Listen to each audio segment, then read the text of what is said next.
Hey guys, today I'm going to be sharing something very special with you, and that's how I grew my hair long and healthy. So you can sit back, relax, and enjoy my natural hair journey.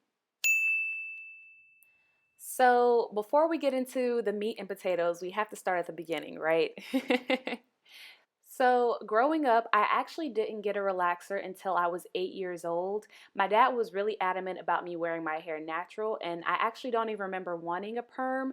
I just remember wanting to have long, flowing hair. Like, I would put my headscarf on my head and pretend it was hair and like flip it around my head, which is a testament to the standards of beauty that even kids are exposed to. And if you've seen any of my videos, you know that it takes quite a lot of time for me to care for my hair.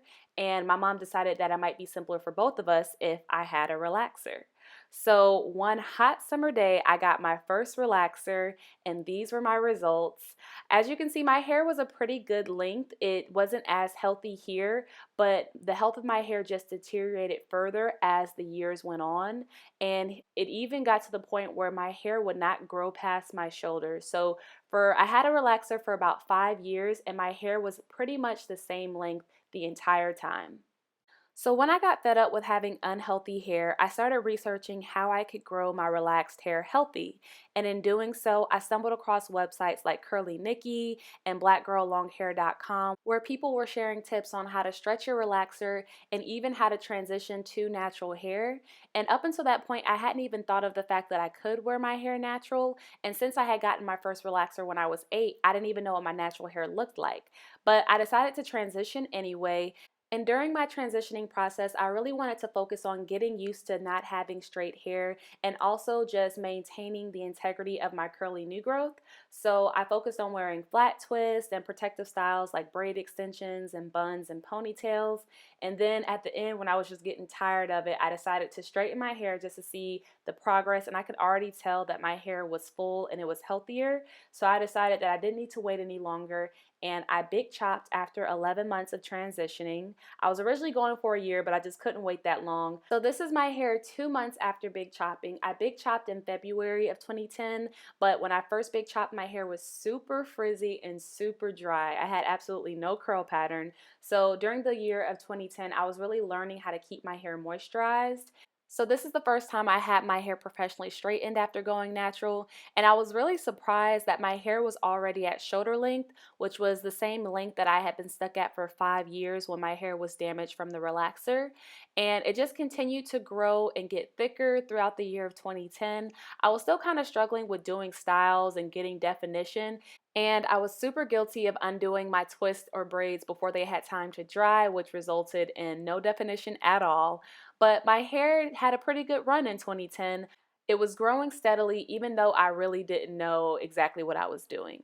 So 2011 was the year of trying to figure it all out, trying to get consistent results when I'm styling and figuring out what works best for me.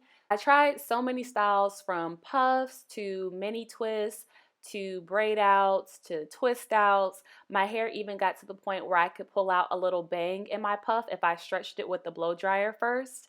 And I didn't have the best hairstyles in 2011. Like I said, I was still trying to figure it out. I definitely had my struggle days. I really tried to embrace the ugly stages and the awkward stages, and I'm glad that I did, because now I just look back at them fondly, especially this hairstyle. Oh my gosh. But now that I have it figured out, it just makes it a little bit sweeter knowing I went through the whole process.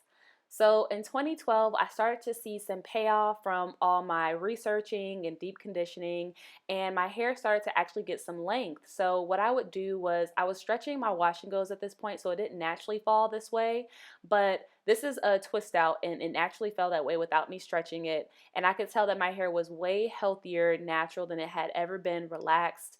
And this was honestly the longest I had seen my hair in a pretty long while, like since I could remember when I was a kid. And at this point, I wasn't using the healthiest products, but I was at least putting in the technique. But all of that began to change when I went to college. And that's because I really wasn't as focused on my hair as I was before. I didn't have the time, nor did I want to spend time in a community shower doing my hair. So I could still style my hair to look good, but the fact that I wasn't deep conditioning and wasn't paying attention to my regular routine was starting to little by little have an effect. And here is a look at my mini twist that had gotten a little bit longer throughout the year, and also my mini twist out. So in 2013, I began to realize the damage I had done during first semester of college when I pretty much just neglected my hair. So I tried to recover by deep conditioning more regularly and not letting my hair get so matted and tangled to the point that I had to rip through it on wash day. And I also noted that my hair was a lot drier than normal during this year, and it was also kind of dull. Like the first and second day of a style were good, but then by day two, my hair was really dry and crispy. So my hair still looked good. I could make it look good, but I knew that my hair was not the same that it had usually been, and also my roots were very unmanageable and frizzy. So in 2014, all of my neglect pretty much caught up with me, and it started off the same way as 2013. I could make my styles look good, and I was also getting the hang of doing twist outs and doing braid outs, but I was still neglecting my hair because this is what it would look like on a day-to-day basis. And also, my hair had grown quite a bit, but I was fastly going to find out that not all length is good or healthy length. So in December of 2014, I finally realized just how damaged my hair was. Like I could see on the ends how it was thinning. When I twisted my hair, it wasn't the same thickness from the root of the twist to the end of the twist. So I decided in 2015 I was just going to throw everything out and start over again. So it had actually been about 3 years since I had straightened my hair at this point, and I really wanted to see where my damage was. So I got my hair straightened out and I evened it all around. I didn't completely chop it off because I just wanted to grow it out gradually. So this is where my starting point was. This is my hair right after I washed out my straight hair. The curl pattern came back pretty well, but you can see it's like frizzy and dry and it's not that defined. So I started wearing protective styles a lot more. I kind of put the wash and goes on hold. I would wear my hair in stretch styles. And then every 3 months, I would get my hair professionally straightened and trim off about 1 to 2 inches of damage. So the purpose of this wasn't to grow my hair longer, but it was to get rid of all my damaged ends. And during this process, I really started to see my hair get thicker and fuller, and honestly just healthier than I had ever seen it. I had a completely new regimen that I was using, and it was around July when I started to see the effects of it, as you can see here. I could even see a difference in the health and fullness of my hair from February to July, and this is really when I realized that my hair liked what I was doing and I was on the right track. So I just committed to following through with this new regimen for the entire year, and I like to say that 2015 is when I started my second healthy hair journey because it's really when I started learning what did and didn't work for my hair, and all of that damage was being consistently cut off. So my bun game got real strong in 2015, and when I first went natural, all I wanted was a huge bun. So I made a promise to myself that I was going to have completely healthy hair by the end of 2015, and I'm very happy to say that I made my goal. I ended up cutting off about 2 more inches right before the new year just to make sure it happened. So 2016 was really when I started to reap the benefits of all the time and effort that I had been putting in for the past year. I had a solid regimen, and as you can see here, this is my hair with no product. It had never been fluffy and thick like that before.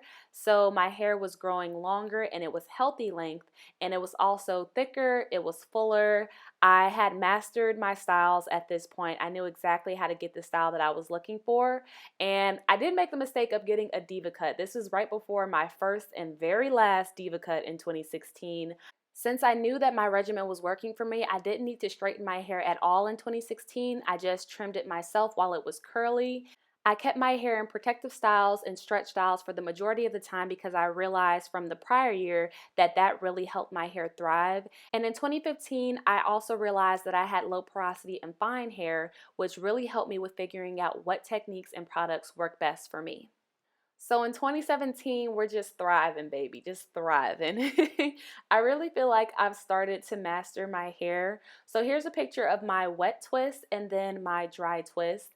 And as you can see, my hair has gotten so much thicker, so much fuller, a lot longer. And I decided in 2017 to straighten my hair again after almost a year and a half.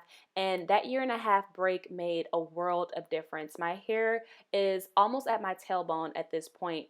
And I feel like like I've kind of come full circle in my journey because when I first went natural, I dreamed of having tailbone length hair and I knew it was possible, but I didn't know if I could actually do it. And by following a simple regimen and just being patient and being disciplined with it, I have, and it's really, really cool. So here's my hair blow dried. I decided to try wand curls for the very first time this year, and this is some more big bun love. And if you're curious about the regimen that I use to grow my hair long, I'm going to link that video right here on the screen for you. And also I'm going to link some other video resources down in the description bar. So if you want to know like how I trim my hair or how I keep my hair moisturized or what I do on wash day, I have all of that linked below for you guys. But these last few pictures are present day. So here's what my hair looks like today.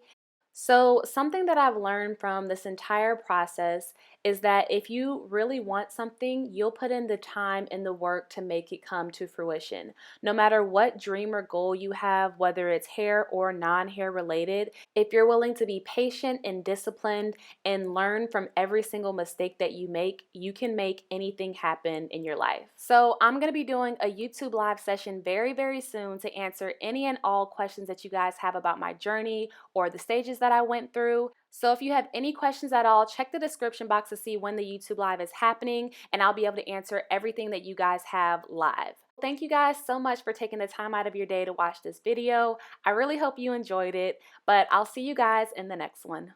Bye.